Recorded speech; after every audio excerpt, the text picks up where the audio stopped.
BBC News investigation has uncovered the abuse and neglect of disabled people in institutions in Ukraine. More than 100,000 children and young people live in these facilities across the country.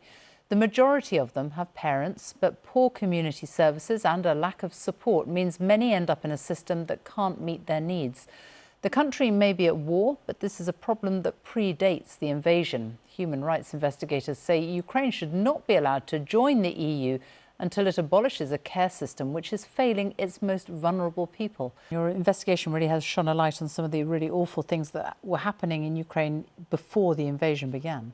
Yes, this all dates back. Those places and the attitudes that you find in them come from the days when Ukraine was a member of the Soviet Union. But the country's had 30 years of independence to address this, and these children, young people, just haven't been a priority. They've been stuck there, really, in a time warp. And there is now pressure to really address this, because if Ukraine is going to become an EU member, it's now got candidacy, then they will have to do more for these children. President Zelensky has been a figurehead for freedom, for rights. He's been fighting for the existence of his country and the freedom of his people. But although there were attempts a few years ago to start reforming this system, that stalled, and then the war has really brought those efforts to a halt. So there will be pressure now, and although the country is under pressure and there are all sorts of challenges, the international organisations that are starting to highlight these conditions think that this is an opportunity, because there's so much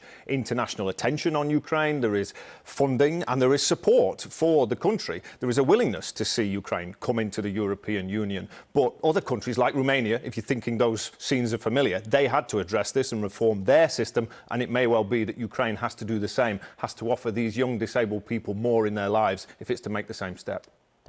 EU countries have agreed a deal to reduce the demand of gas by 15% this winter over fears that Russia could halt supplies.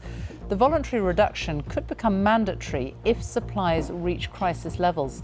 The deal includes a raft of exemptions for some member states.